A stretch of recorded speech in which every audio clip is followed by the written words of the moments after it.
ماں کو جوتے مارنے والے پر اللہ کا عذاب آ گیا۔ پیارے ناظرین، آج کا یہ واقعہ کوئی لکھا ہوا من گھڑت نہیں ہے، یہ بالکل سچا واقعہ ہے۔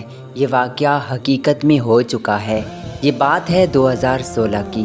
ویڈیو کو سٹارٹ کرنے سے پہلے آپ سے درخواست کرتے ہیں کہ یہ واقعہ آخر تک آپ ضرور دیکھیں۔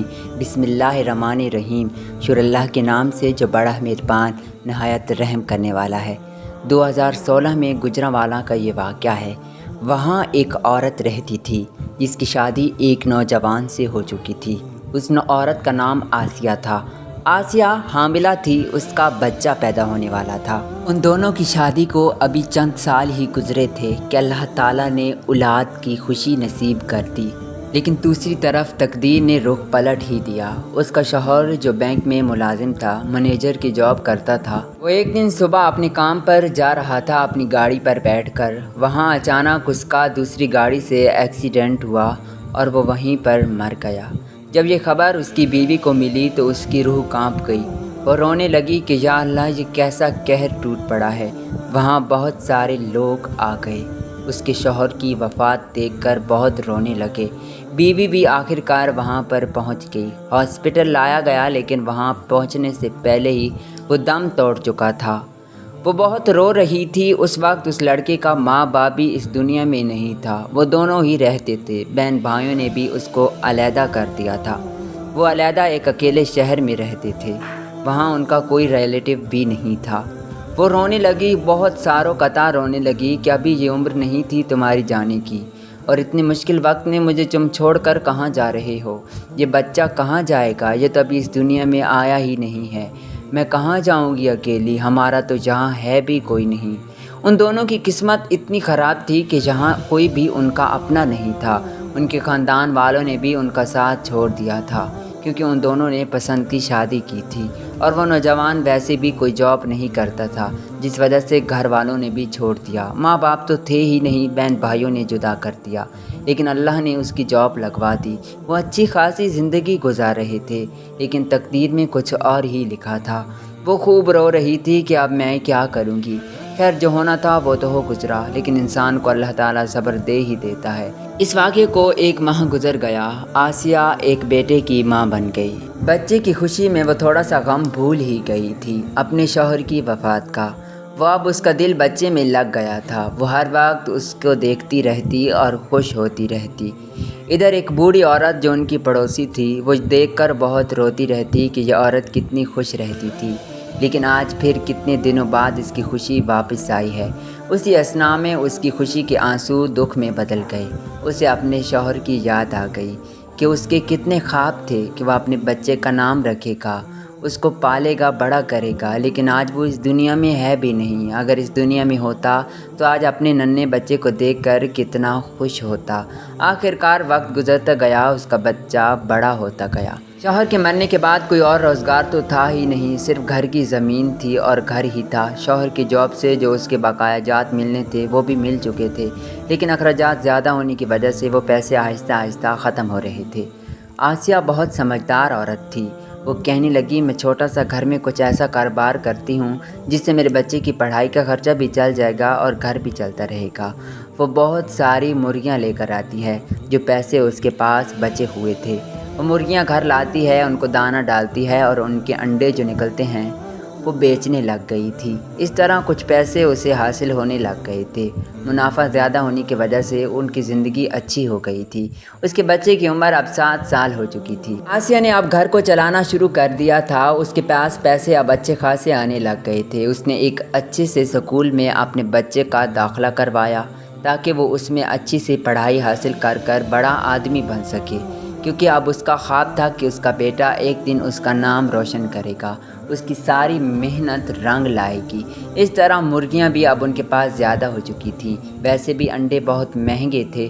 وہ ہر روز بہت سارے انڈے بیچ کر بہت سارے پیسے کما لیتی تھی۔ آسیہ بہت رحم دل اور نیک عورت تھی۔ وہ اپنے بچے کو قرآن مجید کا درس بھی دیتی تھی، کیونکہ وہ خود بھی حافظ قرآن تھی۔ وہ گھر میں قرآن مجید کا درس دیتی اور بچے کو اسکول بھی بھیجا کرتی تھی۔ اس کا بچہ بھی کافی لائق تھا۔ وہ ماں کی بات بھی خوب مانتا تھا۔ اس طرح ان کی زندگی اچھی خاصی گزر رہی تھی۔ دن گزرتے گئے، آخرکار اس کا بچہ بڑا ہوتا گیا۔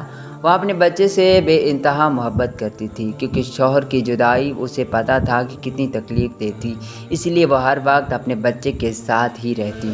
بس ایک کمی تھی کہ وہ اسکول جاتا تھا، لیکن یہ پڑھانا بھی تو ضروری تھا۔ اسے بہت اچھی تربیت دے رہی تھی۔ وہ جو منہ سے نکالتا تھا وہ فوراً پورا کر دیتی، چاہے اسے اس کے لیے جتنی بھی محنت کیوں نہ کرنی پڑے۔ وہ امیروں کی طرح زندگی گزار رہا تھا۔ بچے کو بھی اپنی ماں سے بہت لگاؤ تھا۔ دونوں ماں بیٹے اپنا اچھی خاصی زندگی گزار رہے تھے۔ مشکلیں انسان کو مضبوط بنا دیتی ہیں، چاہے انسان کتنا ہی نازک کیوں نہ ہو۔ وہ زندگی میں چلنا جینا سکھا دیتی ہیں۔ لوگوں کی باتیں جو لوگ دیکھتے ہیں وہ پیچھے ہی رہ جاتے ہیں، اسی لیے لوگوں کی باتوں کو نظر انداز کر کر اپنی زندگی کا قدم جاری رکھیں اور پیچھے نہ ہٹیں، کیونکہ یہ لوگ پیچھے ہٹنے پر تو جینا ہی حرام کر دیتے ہیں۔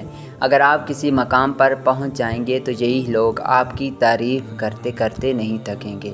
اس طرح وہ ماں کا بہت خدمت گزار تھا۔ قرآن مجید بھی اس نے حفظ کر لیا تھا۔ ماں بہت خوش تھی اور دعا کرتی کہ میرے اللہ میرے بچے کو نیک بنا، میرا فرما بردار بنا، اسے اچھی جاب لگوا دے۔ دل ہی دل میں وہ یہ بات سوچتی کہ اگر میں اسے اس کے باپ کا بتاؤں گی تو اسے بہت دکھ ہوگا، اسی لیے وہ کبھی بھی اس کے باپ کا ذکر اس کے سامنے نہیں کرتی تھی، اور وہ بھی ماں کی محبت میں مگن تھا۔ کبھی کبھار پوچھتا تو تھا، لیکن وہ بات کو ٹال دیتی تھی۔ اس طرح اب اس کا بیٹا 25 سال کا ہو چکا تھا۔ اسکول کی پڑھائی ختم کرنے کے بعد وہ یونیورسٹی میں چلا گیا تھا۔ ماں کے سارے خواب آہستہ آہستہ پورے ہوتے ہوئے نظر آ رہے تھے۔ گھر بھی اب کافی اچھے سے چل رہا تھا۔ ماں نے اتنا بزنس بنا لیا تھا کہ گھر کے اخراجات اور بچے کی فیسیں وہ پورا کر سکتی تھی۔ آہستہ آہستہ آسیہ کی عمر بھی ڈھلنے لگی تھی، کیونکہ وقت بہت گزر چکا تھا اور انسان ہمیشہ ایک جیسا تو نہیں رہتا۔ یونیورسٹی میں آج اس کا پہلا دن تھا۔ وہ بچے کو کہہ رہی تھی، بیٹا آج جب تو نے یونیورسٹی میں جانا ہے تو میرا دوسرا خواب پورا ہو جانا ہے۔ میں یہی چاہتی تھی کہ ایک دن میرا بیٹا یونیورسٹی تک جائے۔ اللہ تمہیں اور ترقی دے، میری آنکھیں تیری خوش قسمتی دیکھیں، تجھے کامیاب ہوتا ہوا دیکھیں۔ ماں بیٹے میں بہت گہری محبت تھی۔ اس طرح اس کے بیٹے نے یونیورسٹی جانا شروع کر دیا۔ ایسے ہی وقت گزرتا گیا، اس کا بیٹا ایک لڑکی سے عشق کر بیٹھا۔ وہ اسے اب بہت محبت کرنے لگا تھا، ہر وقت اس کے خیالوں میں کھوئے رہتا تھا۔ وہ لڑکی بہت خوبصورت تھی، اپنے نام کی طرح۔ اس کا نام نایاب تھا۔ وہ یونیورسٹی میں اس کی کلاس فیلو تھی۔ لڑکی بھی اس سے بہت محبت کرنے لگی تھی، کیونکہ وہ نوجوان بھی شکل و صورت میں بہت اچھا تھا۔ ماں نے اتنی اچھی پرورش کی تھی کہ وہ امیر گھرانے جیسا لگتا تھا، کہ کسی امیر گھرانے سے تعلق رکھتا ہو، لیکن وہ تھا تو غریب ہی۔ ماں نے کبھی اسے یہ کمی بھی نہیں ہونے دی کہ وہ ایک غریب گھر میں پیدا ہوا ہے۔ اس کی ماں نے اسے نوابوں کی طرح پال رکھا تھا۔ ماں کا وہ بھی بہت فرما بردار تھا۔ اس طرح اس لڑکی کا اور ان دونوں کا آپس میں بہت گہرا پیار بڑھ جاتا ہے۔ وہ ایک دوسرے کے بغیر اب رہ بھی نہیں سکتے تھے۔ وہ یونیورسٹی کے بعد زیادہ تر وقت ایک ساتھ ہی گزارا کرتے تھے اور رات کو گھر جایا کرتے تھے۔ یہ ٹائم اب بہت خراب ہو چکا تھا، کیونکہ اس کی ماں اب اس سے فکر مند ہونے لگی تھی کہ بیٹا اتنی دیر سے کیوں آتا ہے۔ اس نے ماں سے بھی یہ بات چھپائی تھی۔ ماں ہر روز اس کا انتظار کرنے لگی تھی۔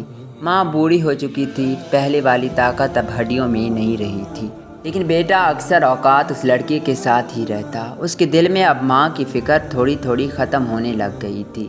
اس کا دل لڑکی کے ساتھ بہت زیادہ لگ گیا تھا۔ ماں کو اس نے ابھی یہ بات نہیں بتائی تھی کہ میں ایک لڑکی سے بے انتہا محبت کرتا ہوں، لیکن آخر کار 2 سال گزر گئے۔ اس کی ڈگری کمپلیٹ ہو گئی اور اسے ایک اچھی سی جاب مل گئی، جس کی ماہانہ آمدنی 2 لاکھ تھی۔ اچھی سی جاب ملنے کے بعد لوگ اس کی بہت تعریف کر رہے تھے کہ کتنا لائق اور قابل ہے۔ ماں کی تربیت پر بھی بہت فخر محسوس کر رہے تھے۔ آس پاس کے فرینڈ بھی بہت خوش ہو رہے تھے، کیونکہ وہ ان میں سے بھی بہت زیادہ لائق تھا۔ ماں جب یہ خوشی کی خبر سنتی ہے تو وہ بیٹے کا منہ چومتی ہے اور اس کے خوشی کے آنسو گرنے لگتے ہیں۔ بیٹا بھی بہت خوش ہوتا ہے اور ماں کو کہتا ہے، دیکھ ماں، میں نے تیرا خواب پورا کر دیا، جو تو چاہتی تھی وہ میں نے کر دیا ہے۔ میں اب آفیسر لگ چکا ہوں۔